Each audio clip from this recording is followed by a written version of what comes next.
Previously on 앨런웨이크, Alice has been kidnapped. Alan, please help me. Alice? You'll do exactly what I say if you ever want to see your wife again. I can't tell anyone except my agent Barry. Damn it, Barry, they'll kill her! You're my best friend, and I'm worried that you're not right in the head. The ransom is a manuscript I supposedly wrote that's coming true before my eyes. It happened just the way it was on that page. So dark. I have found only a few scattered pages. I want the entire manuscript. The deadline is in 2 days. I found Mr. Wake's pages. Good girl. How the hell did she get her hands on the manuscript anyway? I don't know. She's resourceful. I told you were too hard on her. Listen, I found out all sorts of interesting stuff while I was digging around. Yeah. Mr. Wake, it's Sheriff Breaker. We have an FBI agent here, Agent Nightingale. FBI? He's anxious to see you. You'd better come to the station. Okay, I'll be right over, Sheriff. Let's make this quick, huh? Help you folks? Name's Randolph. I'm the manager. We're looking for Rose. Works as a waitress down at the diner. Rose, sure. Nice girl. Who wants to know? I'm 앨런웨이크. The writer, huh? I heard on the radio you were visiting. Well, I'll show you her trailer. That Rose, she's a nice girl. Always pays her rent on time. As I was saying, Al, I found all sorts of weird stuff from the local newspaper's archives.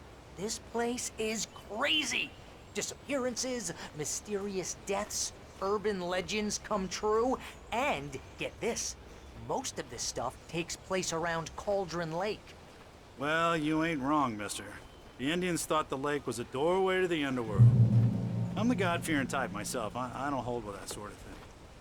Yeah, okay. Anyway, there was an island there owned by a guy called Thomas Zane. Now, some of the articles I found about him make him out to be a famous writer, but I ran a bunch of searches, couldn't find a single thing he wrote. Zane was heavily into diving, so much so that the place came to be called Diver's Isle. But the volcano under the lake erupted in 1970, and Zane went down with the island. Yeah, how about that? It was there in the morning, as if it had fallen from the sky. But it would take a tornado to lift something like that. We're damn lucky it didn't crush any of the trailers.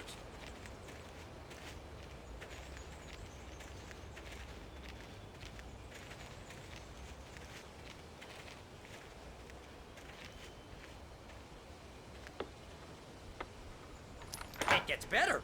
A local girl, Barbara Jagger, drowned in Cauldron Lake just a week earlier. They were lovers. Sure, Jagger's a local spook story. The Scratching Hag comes for you in the dark. Childish stuff like that. Anyway, Al, I'm just getting to the best part. All of the articles about this stuff were written by Cynthia Weaver. I asked around, and she's that crazy bag lady you met. What, the lamp lady? She can be a little loopy, but she's not homeless or anything. Yeah, anyway, she knew both Jagger and Zane before they both died, and she had some kind of a breakdown.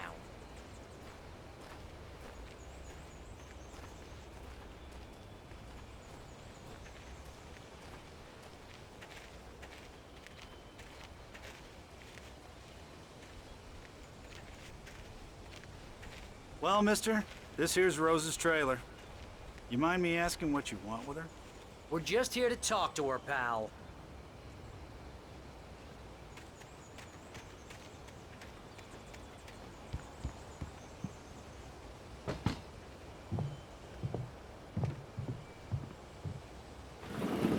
Welcome to... Oh dear, Mr. Wake. I'm so glad you're here. Rose, you have my manuscript? Oh. Oh, yes. Yes. Please, come in. Hey, this is really good. Rose, Yes, my manuscript. I really need it. I understand. I know what you need. A muse to inspire you. Oh, for Barry? She doesn't have anything. Yeah, hey, Al? Al, what's... Oh... Barry! What? What?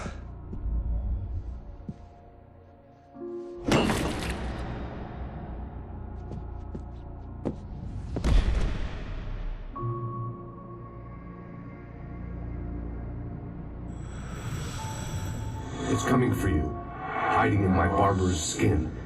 I'm too weak to stop it. You must turn the lights on. I promised I'd come visit you and your lovely wife. You must finish what you started. I insist.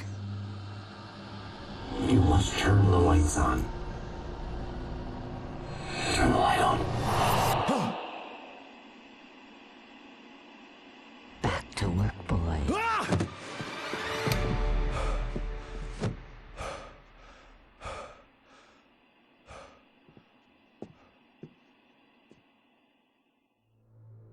I felt nauseous, hungover. Only anger kept me going.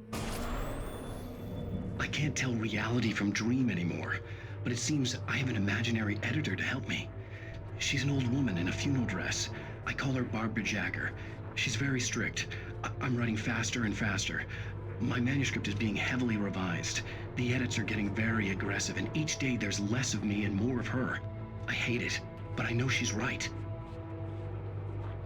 She promises me I can save Alice this way. She knows more of this than I do. About the complex incantation I'm attempting. About this place. She's worked with another writer under similar circumstances, Thomas Zane. The genre of the story seems to be shifting. It's turning into a horror story. I'm getting close. I can feel it.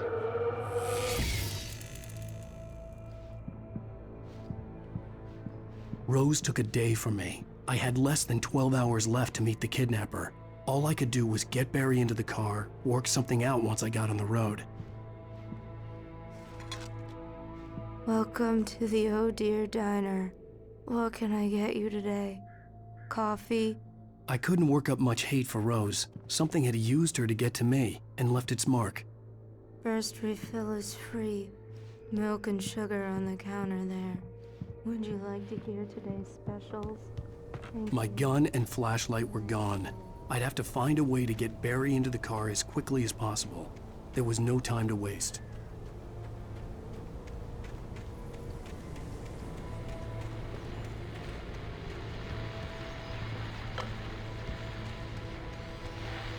I just stepped outside to catch a breath of fresh air, and let me tell you, the weather's getting heavy. Nights like this make me especially glad I'm here talking to you and not home in bed. Once the weather takes a turn like this, I can't sleep at all. Tangled bed sheets and dark.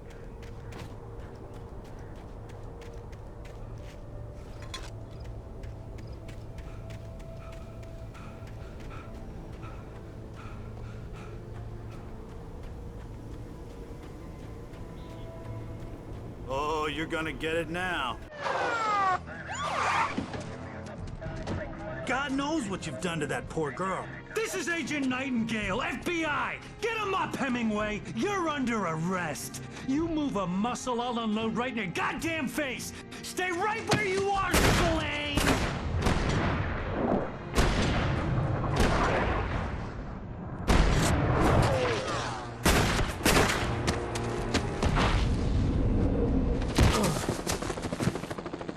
What are? I'm standing right here, you goddamn maniac!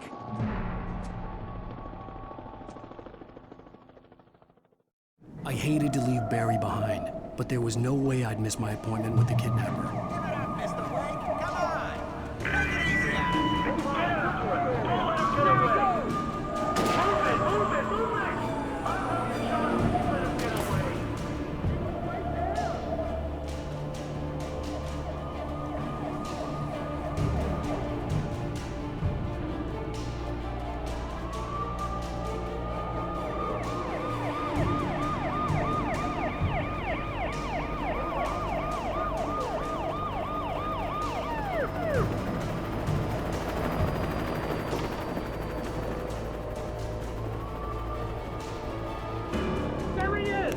got the suspect in sight! Okay, men. Keep your eyes peeled. He's gonna try to make it through here. Oh, damn.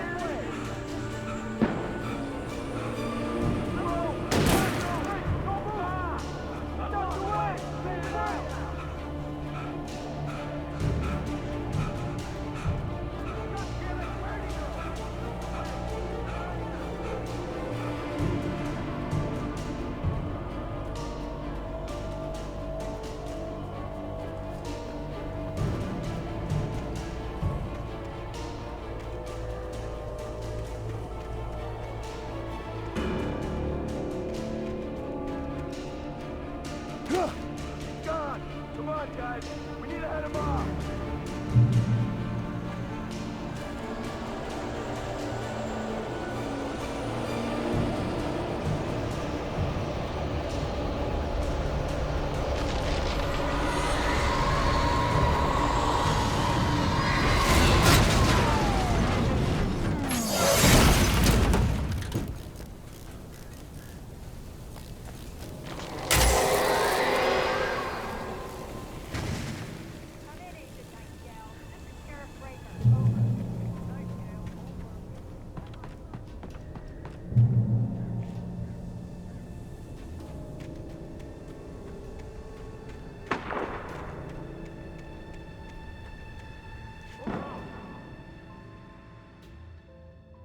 Search the area!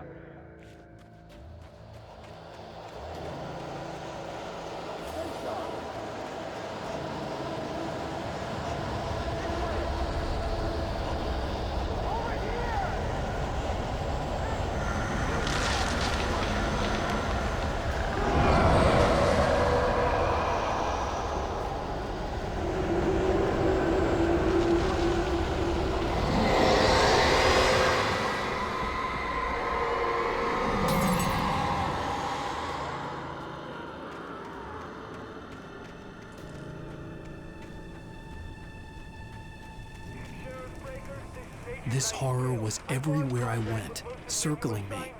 The cops didn't stand a chance. They were after a writer, not a monster. Are you kidding? I mean, have you seen this guy? He wears a tweed jacket. Over. He's the guy we're chasing. If it's not him, who then? Bigfoot?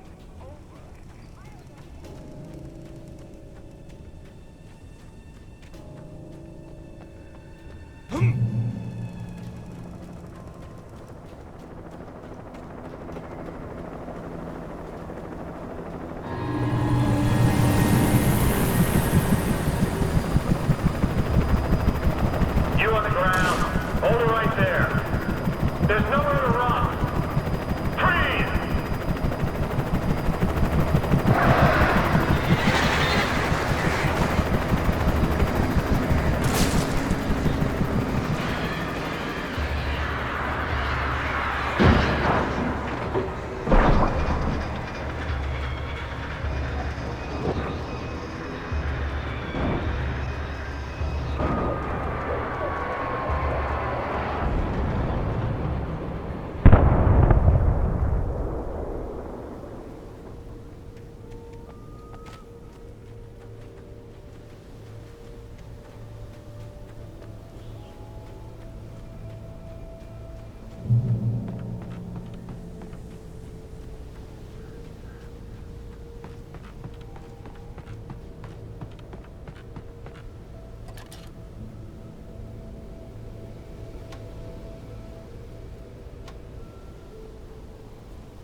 I could see the lights of the radio station in the distance.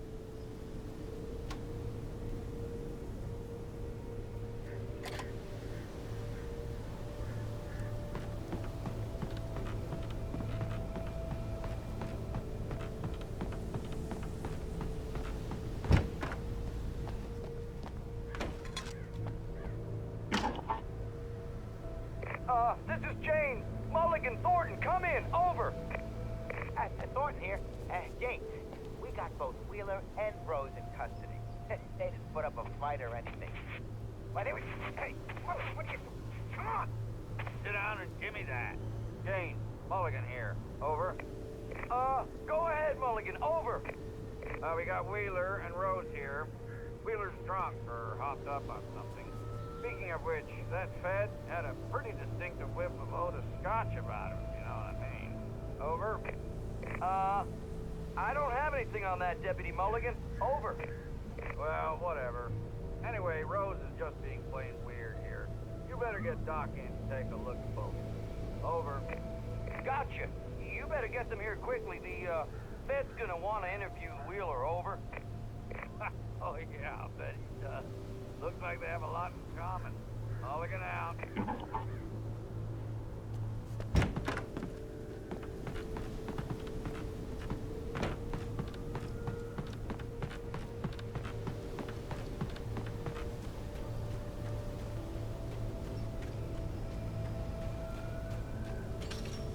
I imagined that the broadcast tower in the distance was part of the local radio station. Maine seemed like a decent guy. Perhaps he could give me directions to the coal mine.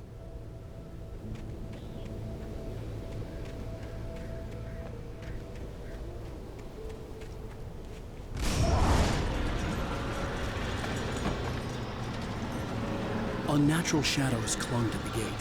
The darkness that was after me was trying to stop me. I wouldn't get through without a light.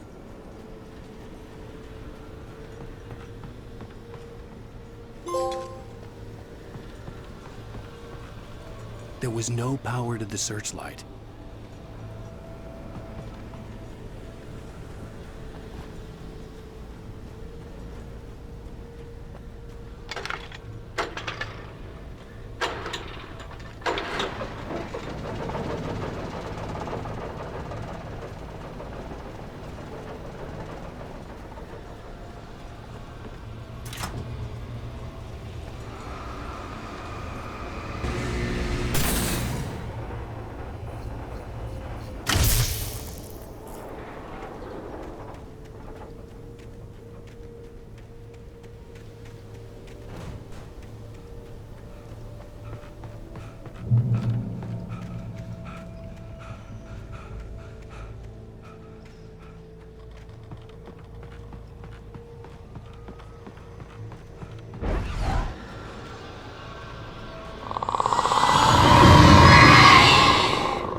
It took me a moment to recognize the flashbang grenades. They were an ideal weapon for my situation. Team 1, come in. Over. Team 1, this is Sheriff Breaker. Report. Over.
And here's another call.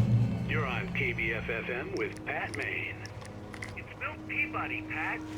What's on your mind, Milt?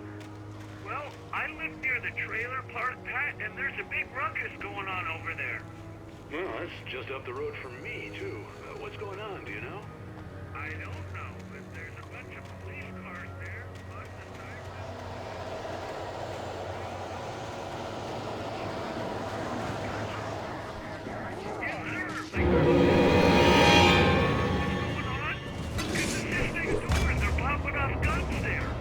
They're still shooting? No, it was maybe 10, 15 minutes ago. It sounds serious, Pat. I'm telling you, it don't sound like no party. Yeah, I'm certainly going to give the station a call.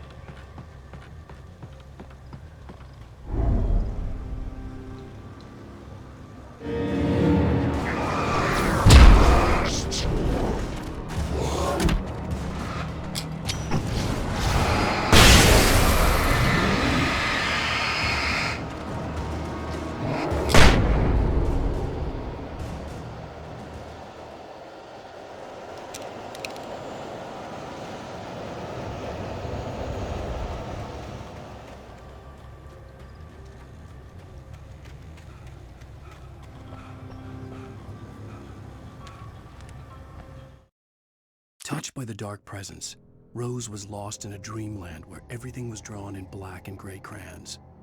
The old lady had promised her that all her wishes would come true. She would be 앨런웨이크's muse. She was smiling so hard it hurt her face. She crushed a bottle full of sleeping pills into the coffee. Deep down inside, she was screaming in terror.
I hoped Maine could lend me a car to get to the coal mine. Oh, why, hello, Lorna. What do you have for us?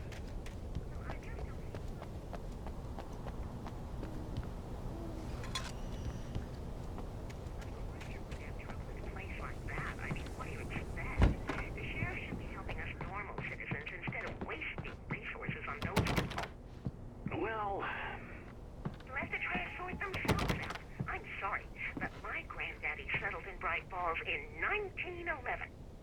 well, thank you very much for that compassionate viewpoint, Lorna. Oh, here's a little surprise. The famous writer 앨런웨이크 just walked in. Folks, I'm going to see if I can talk him into an interview. Come on in, Mr. Wake. Oh, I'm so glad you could find the time to do this, Mr. Wake. Nowhere to run now, Dan Brown. You back away from me.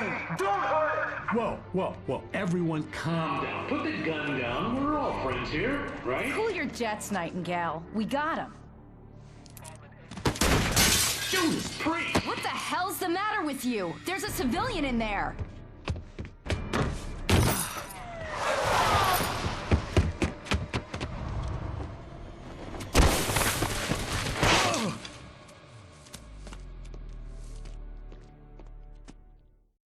I'll get you yet, even if it kills me. You hear me? You hear me, H.P. Lovecraft? I had fallen off so many cliffs it was ridiculous. That's what you get for naming a book The Sudden Stop. It was probably good I hadn't had the chance to tell Maine where I was going. I'd have to lose the cops and find my own way to the mine. Nightingale stared through the broken studio window into the dark woods. He turned around, started to walk out, but Maine grabbed his arm. "Young man, you almost shot me. You don't shoot off rounds at people like that. What's the matter with you?" Nightingale shook his arm free, marched out. His cheeks burned with rage and humiliation.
There was no sensible reason for the power company work lights to be here.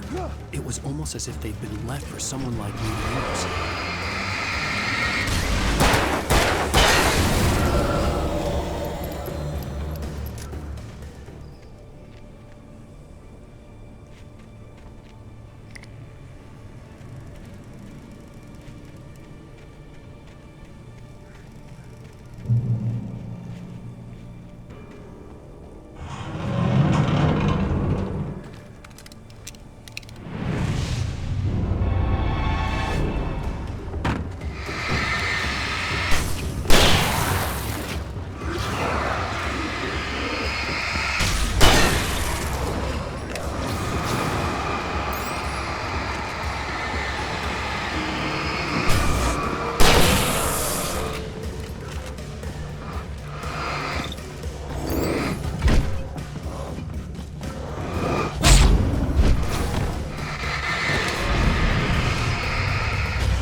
Sarah trusted her gut, and her gut said Agent Nightingale was an asshole. He felt wrong, and it wasn't just the smell of stale booze. It was in the way he flashed his badge, pulled rank, the look in his eyes when he wanted answers. Where was Ellernwake? What was this about an accident? Where was his wife? And most importantly, why did she let Wake go? He wouldn't answer her questions. Federal business was all he'd say.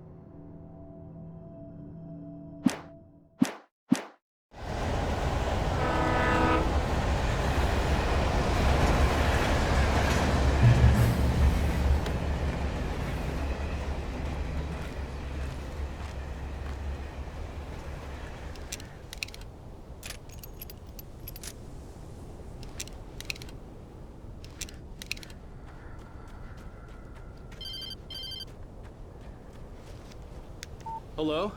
The most stubborn man I've ever met. Alice? Alice? Alan, I'm so afraid. He keeps me in the dark. Please help me. I look at you, Alan, and it's not you. Something else. Looking out from behind your eyes. Alice, I'm here. I'm so alone here. It's all gonna go to hell. You need to be careful. Cooperate. The connection had been terrible, but that wasn't the only thing that hadn't been right with the call. She sounded wrong somehow, but she had called me. The pipe wrenched itself loose from the bridge's steel framework. Wrapped in darkness, it floated in midair, twitching. For a moment, I didn't understand what I was looking at. The heavy object lurched at me with impossible force. I threw myself out of the way, but just barely. When I turned my flashlight on it, it shook in a dark rage before it flew at me again.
I could see a railway bridge up ahead, and a warehouse of some sort on the opposite shore.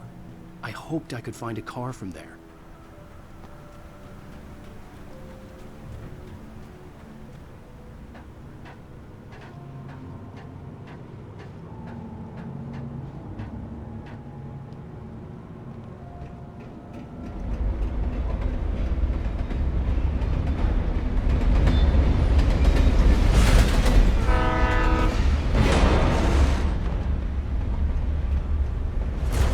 That was pursuing me was growing stronger, and it was taking over everything in its path.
I slammed the door shut right in his smug face.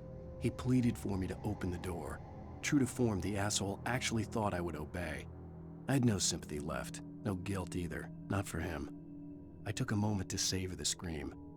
I bet I had a smile on my face. It was all that I had time for. The dark presence was inside the lodge with me.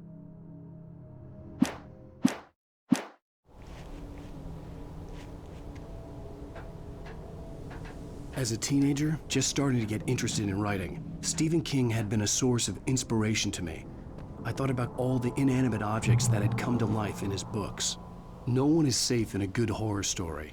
Certainly not the protagonist. That's what makes them fun. This was anything but.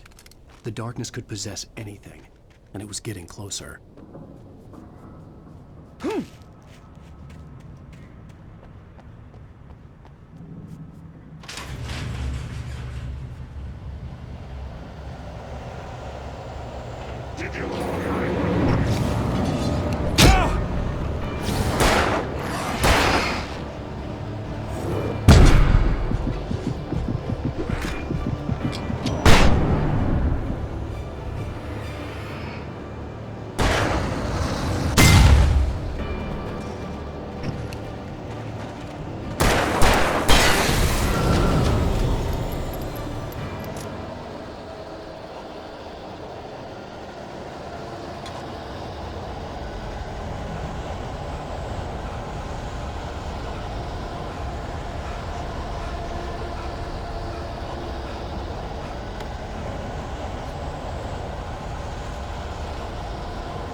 We take the facts of our existence for granted, unaware that they are merely a thin veneer of desperate self-delusion, covering a vast cosmos of madness and horror. All too often, the stars are right. In Night Springs. Tonight's episode, a family occasion. Journalist Alvin Derleth's trip to study the local customs of an insular community in Night Springs has been less than successful. Until tonight. Well, I'm glad you changed your minds about this. Ancient customs, local mythology. My editor loves this kind of stuff. Well, Mr. Derleth, we don't want to feel like we're on exhibition. But you have demonstrated the seriousness of your intent. Oh, I am serious. Really, just do your thing. I'll stay out of your way and observe. Actually, I thought you could assist us. I'm afraid we are a man short. It would provide you with an intimate perspective. Could I really? Of course, Mr. Derleth. Well, I guess that's the least I... What would I have to do? Oh, here. Let me show you with a kiss.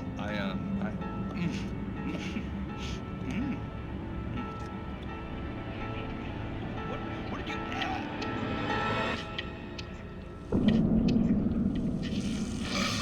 Oh, Mr. Derleth, you have well pleased Nixie Perka, the dweller in flesh. Your body shall host his 1,000 young, and all shall glory.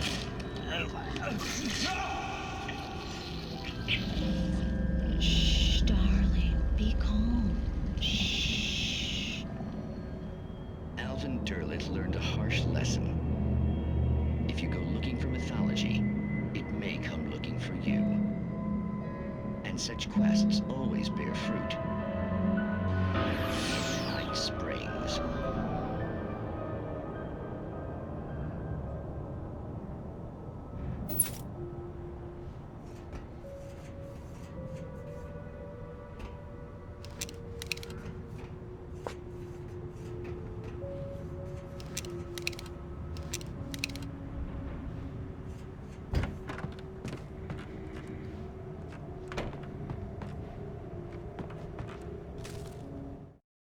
The darkness surged towards me, sucking everything loose from the ground into its depths, tugging at my clothes. I saw the flare the kidnapper had dropped and threw myself towards it just as I felt my feet leave the ground. The darkness embraced me with the force of a tornado. Somehow I managed to light the flare. The darkness roared and cast me away. I fell toward the dark waters of the lake far below.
I had never been this glad to see the sunrise. I had a couple of hours to get to the coal mine.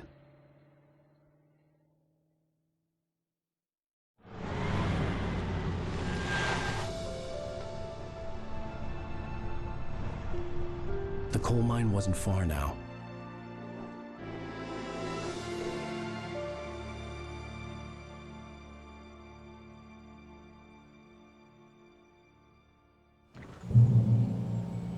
Today, I would meet the kidnapper, and he would give me Alice. I wouldn't give him any other choice.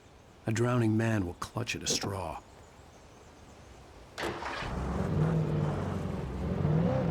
Little by little, without realizing it, I'd come to believe that the story in the manuscript was coming true. The current of its narrative had taken me deeper and deeper into dark waters. Alice had been taken from me.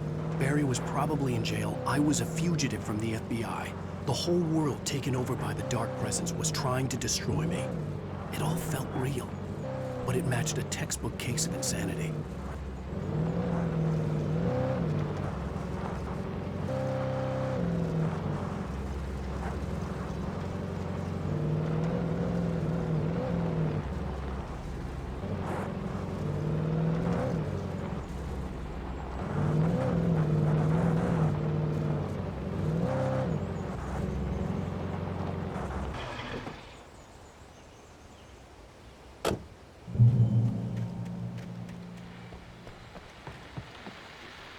This is Pat Main, and you're listening to KBF-FM. Folks, I want to apologize for kind of abandoning you to that looping music track last night, but I was detained. You see, I encountered a big-shot G-man with an itchy trigger finger who could use a lesson in manners and a boot in the ass. Not necessarily in that order either. Now, folks, I know I'm not being very informative here, and I apologize for that. I really should just keep quiet, but I'm just so peeved right now, because some people just shouldn't be carrying badges. I'm just glad that our Sheriff Breaker was there to straighten things out.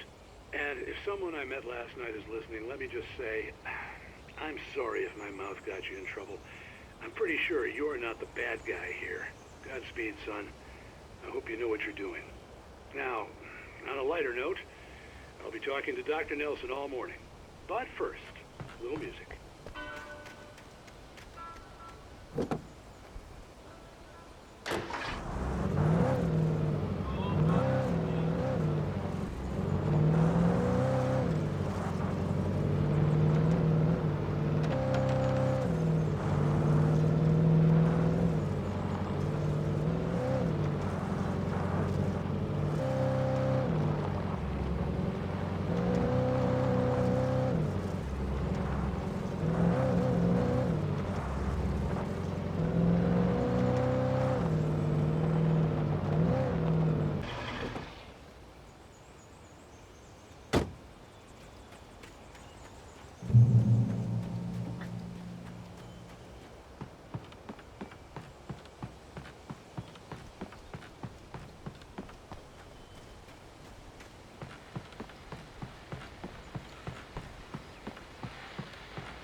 Welcome back to KBF FM.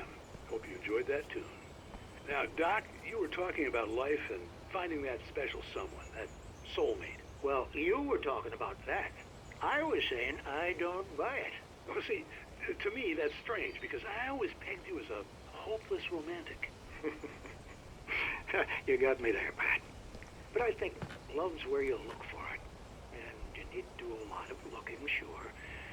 But the idea that there's that one special person out there for you, and if you miss that chance, it's gone forever, and you're forever incomplete. I mean, isn't that depressing? Or heck, childish even?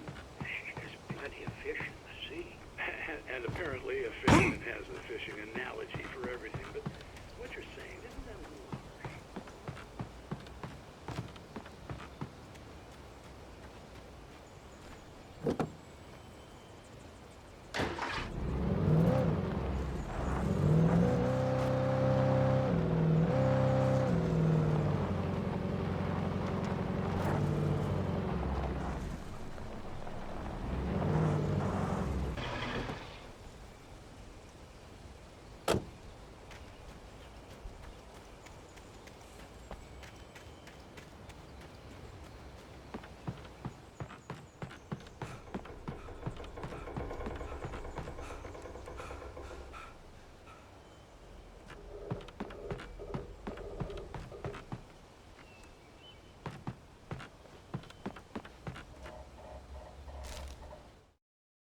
For Mott, spying on the writer on the ferry had been a disappointment.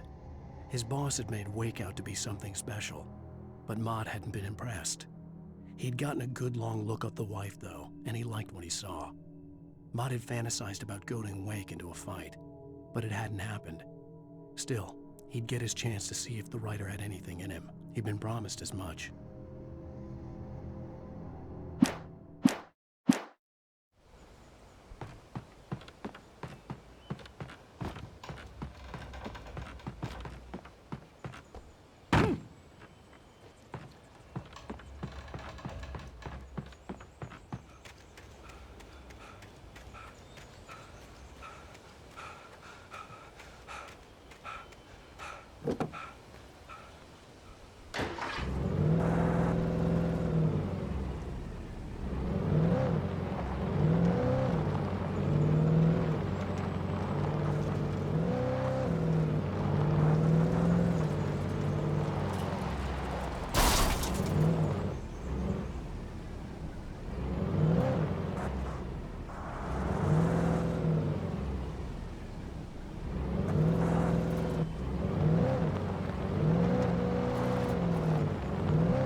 I was early. I was supposed to meet the kidnapper at noon in the main building. The coal mine was quiet. It was a museum now.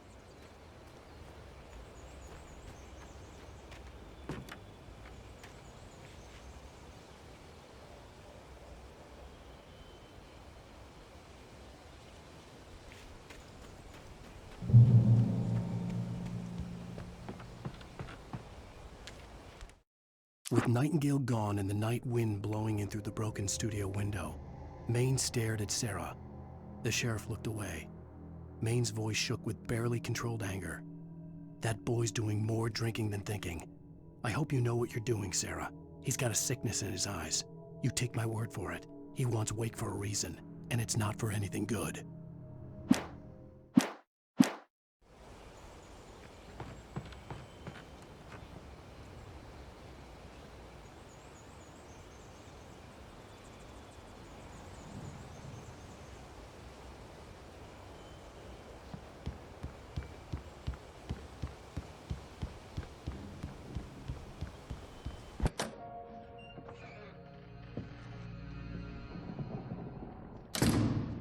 I didn't want to go outside. Cops had to be looking for me. The noon sun turned the place into a sauna. The day dragged on. Different scenarios ran through my mind. Ways of how I'd torture the kidnapper to get Alice back. Or the different horrible things he could have done to her. I imagined her dead. I had no way of knowing she was still alive. It was killing me. I was running on blind hope. It was all a waste of time. The bastard never showed up.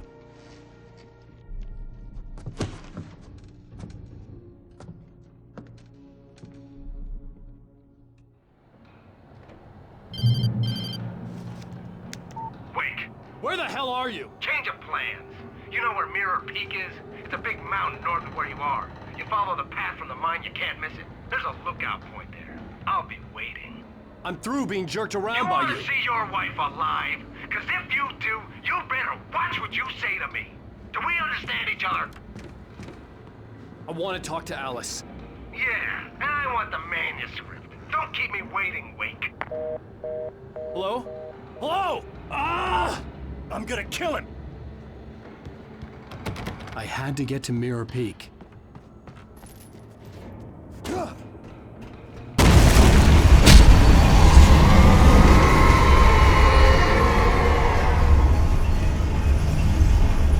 It was close.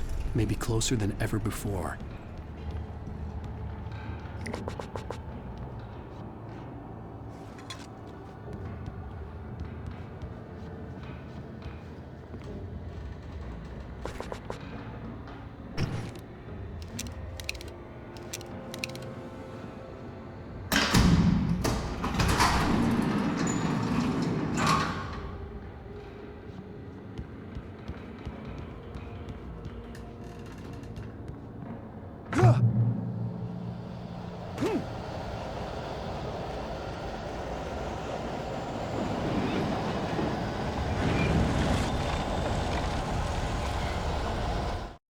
When Thomas Zane fell for Barbara Jagger, it happened fast. She was young, vibrant, and beautiful, full of life. He had never been a very happy man, and without any seeming effort, she had changed all that. Zane felt good for the first time in his life. Everything she did was another piece of a jigsaw puzzle he hadn't even known he'd been missing. And best of all, she made the words flow, strong and sharp.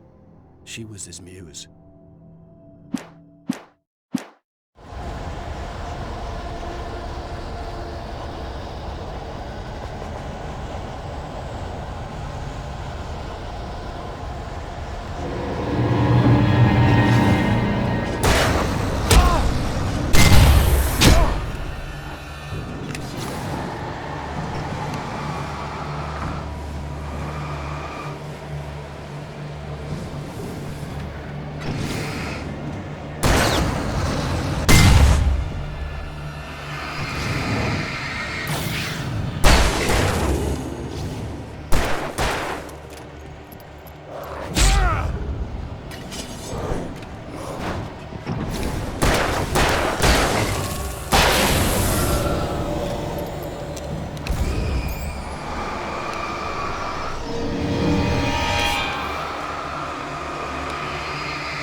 way to reach the hillside ahead was to go through the building. I had to find a way to avoid electrocution.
Some of the taken retained echoes of their former selves, but these were just the nerve twitches of a dead thing.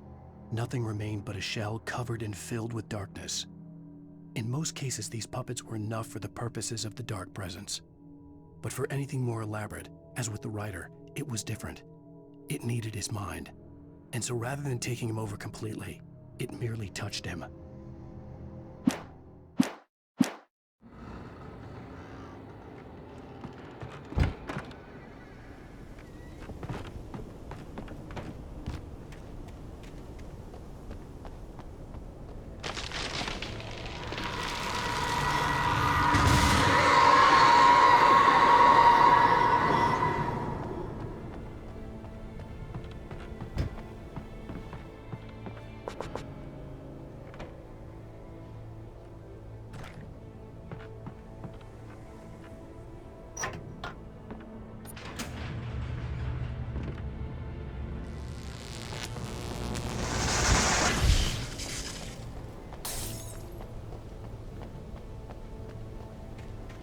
There was no way the flashbang grenades were standard power company equipment.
I stared through the bars of the jail cell.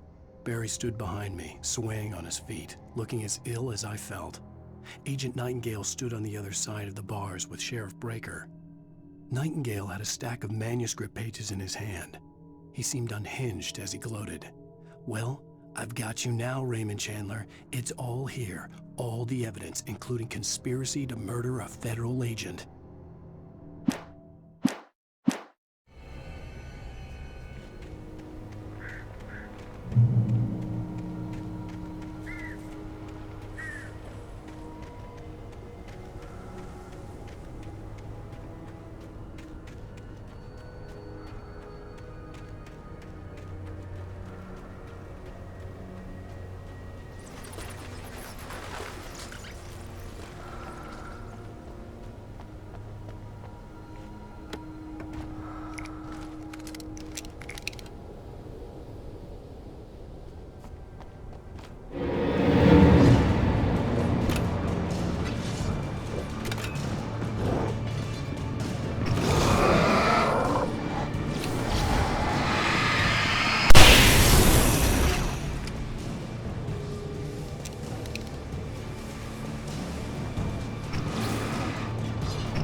I had no real plan.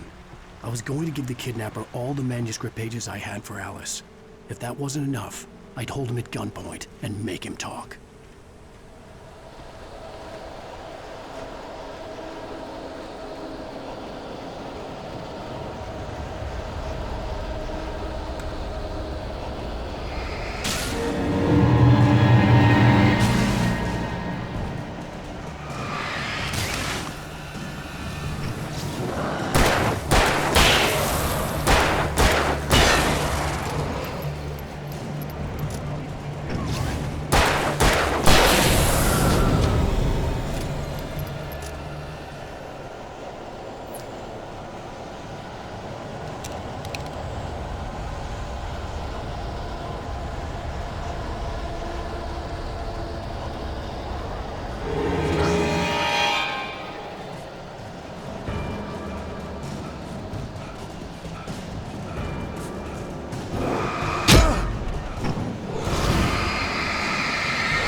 The dark presence was moving ahead of me in the same direction I was going. A cold feeling settled itself in the pit of my stomach.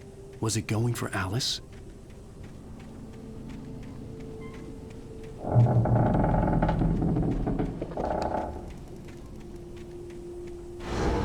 The graveyard shift may cause cancer.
The place was dead, a ghost town. Had been for decades, maybe a century.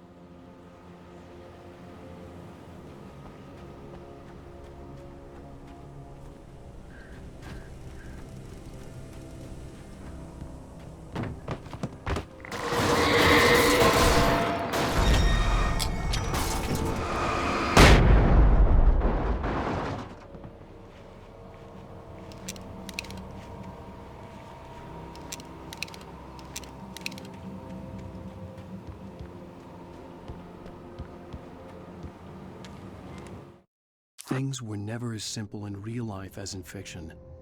I had lost count of the times I had wished there'd be a clear reason for my writer's block, something to fight, something to lash out on. There wasn't. I was filled with doubt. I was nothing like the hero in my books. Alex Casey had gone through his life with single-minded determination, never wavering from his goal. Even now, I was angry at myself, angry at Alice, angry at Barry. I was fumbling and I had no plan.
Anything outside of writing is a struggle. I feel ill. I managed to make my way downstairs.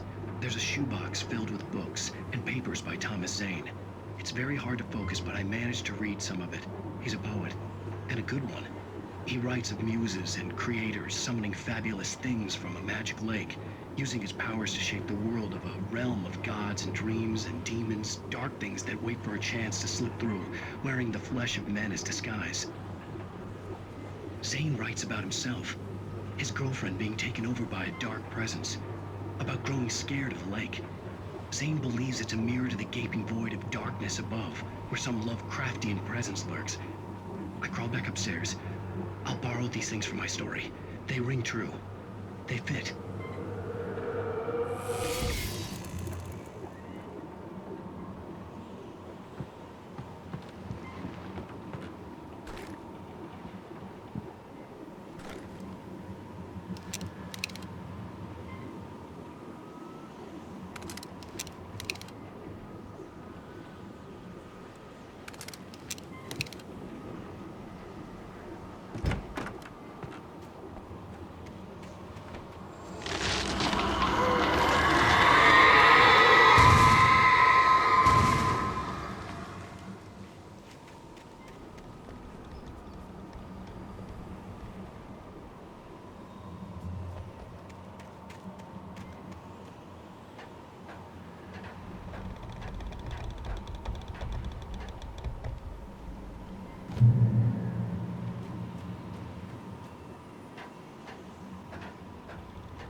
The kidnapper had sent me a text. The message was full of spelling errors and insults. It was telling me to hurry up.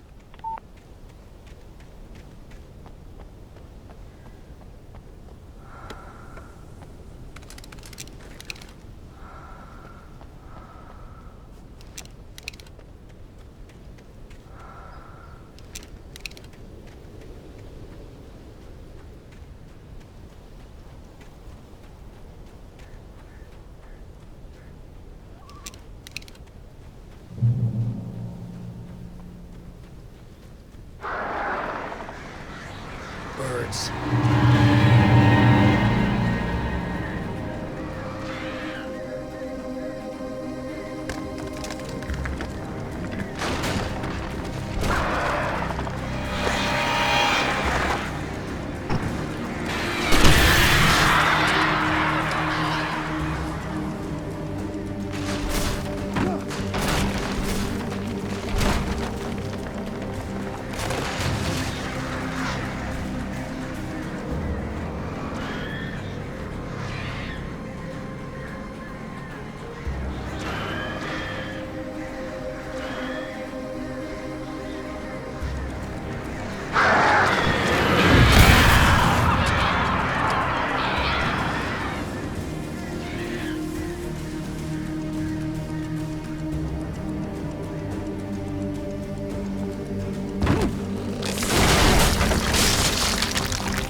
Without warning, the headache stabbed at my brain.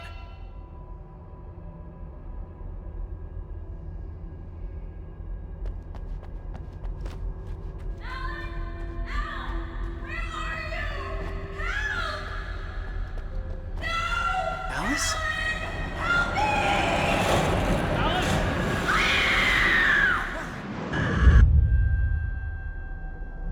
I'm losing it. I gotta get out of here.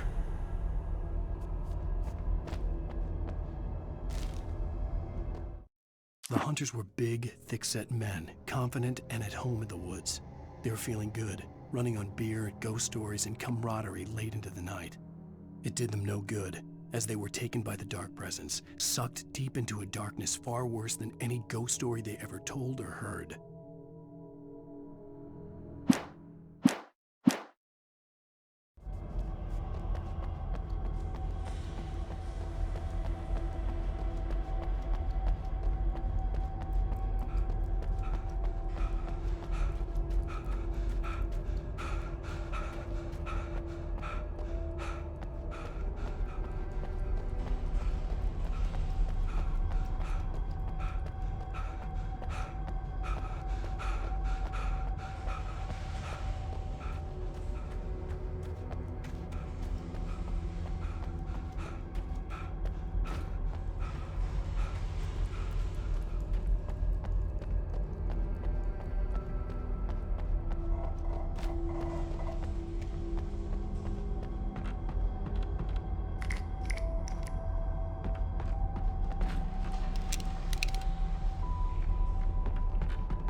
Even behind the closed doors and curtains of his grimy room at the Majestic, the local motel, Nightingale could feel the locals' eyes on him, the unrelenting pressure of their judgment.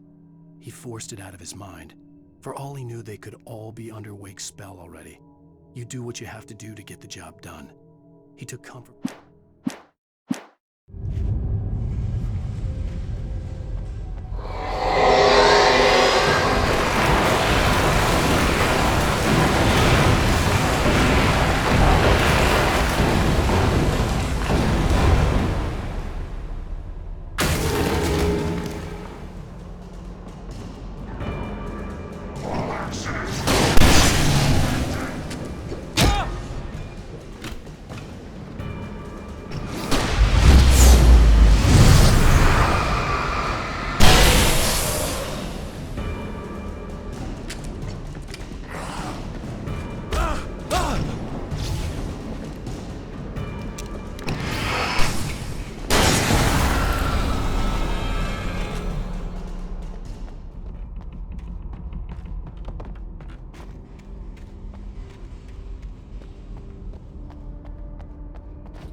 have to make my way up this mine shaft in order to go on. Maybe the machinery could help me with that.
Maud had checked all of Stucky's rental cabins.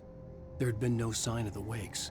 It was dark when he'd found their car parked at the end of the road by Cauldron Lake. It made no sense. They must have taken a wrong turn, but there was no sign of them, and the car had been there for hours already. Frustrated, Mott stood on the rotten ruin of the footbridge that had once led to Diver's Isle before it sank beneath the waves years ago. The boss wouldn't be happy.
I could see Cauldron Lake. I thought I could make out the spot where the island and the cabin had been. There was a light near it. It had to be a boat.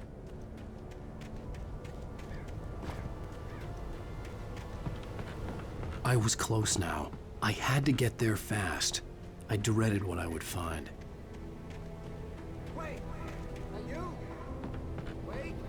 Hey, I'm here! I'm coming! No! Get away! Sorry. Please, lady. The boss didn't know who he was messing with. I didn't know. I swear I didn't know. We don't have